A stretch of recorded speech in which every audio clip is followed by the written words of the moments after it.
If you've ever found yourself going over and over a mistake you made or punishing yourself for a choice that went wrong, then you'll know it feels like crap and it doesn't really change anything. So in this video, I'm going to teach you how to finally make peace with the past and discover how to forgive yourself. So let's talk.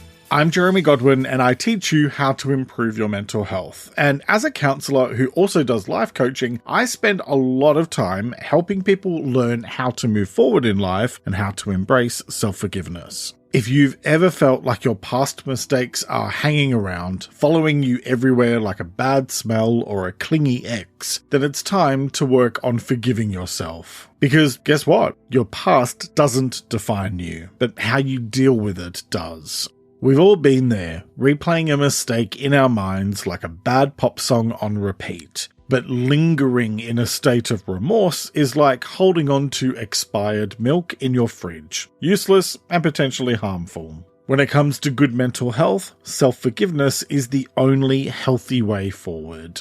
What is self-forgiveness? Self-forgiveness is about letting go of any hard feelings you have towards yourself for past mistakes. It's about making peace with those blunders, learning from them, and then moving forward with your life, a bit wiser for your experiences. Self-forgiveness isn't about deleting past events or ignoring the lessons they've taught us. If you do that, you'll often end up making the same mistake over and over again. It's more like hitting the reset button. It's like giving yourself permission to move forward while carrying the wisdom gained from your missteps. So why is self-forgiveness important? Harboring remorse is like lugging around excess baggage. Eventually, you'll strain yourself. When you choose to show yourself compassion, you can spend more time making positive changes to take what you've learned and grow from it. Now, here are some quick tips on how to forgive yourself.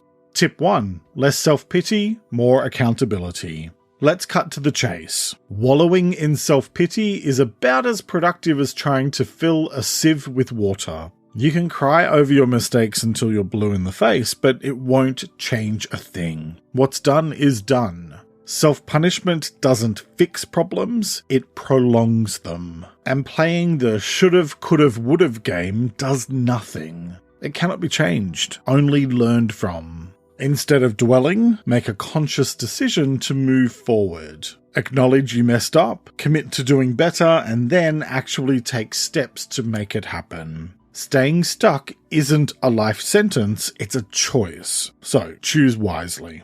Tip 2. Name your feelings and their source. The first step in any healing journey is a proper diagnosis. Are you feeling remorse, guilt, or regret? By naming it, you make it easier to deal with because you know exactly what you're feeling. So, be specific. Then, figure out why you feel what you feel. It's not enough to know you messed up, you need to understand why you did. Dive deep into your motives and be honest with yourself. It's not about judging or punishing yourself, but it helps to know why you did what you did so you can approach things differently in the future.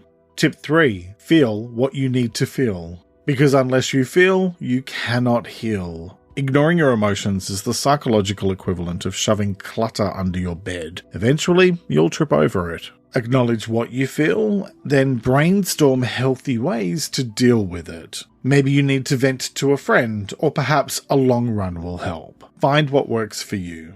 Tip 4. Make meaningful changes. If you've ever dealt with someone who apologized, then did the exact same thing 3 minutes later, you'll know how frustrating and hurtful that can be. Don't be that person. You've learned your lesson, so now apply it. If your mistake taught you to be more respectful, then act accordingly. If you hurt someone, make amends and don't do it again. The point here is to use your mistake as a catalyst for positive changes in your life. Tip 5. Look for the silver lining. Yes, it sounds like a cliche, but this isn't about ignoring what you did wrong. It's about shifting your focus from the error itself to the improvements and growth that came out of it. Chances are that you've learned something valuable from your misstep, so why not focus on that lesson? Every situation has something to teach us, even if that lesson is just what we don't want.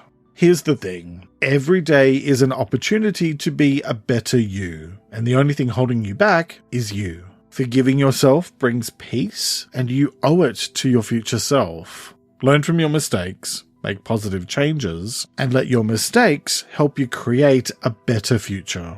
You've got this. If this video was helpful, please give it a like, and you can listen to me talk about this topic and more on the Let's Talk About Mental Health podcast, available wherever you get your podcasts. It's linked in the description, or head to ltamh.com. Thanks for joining me today, and talk to you next time. A big thanks to my Patreon supporters. Join now for early episode access and ad-free content. It's linked in the episode description.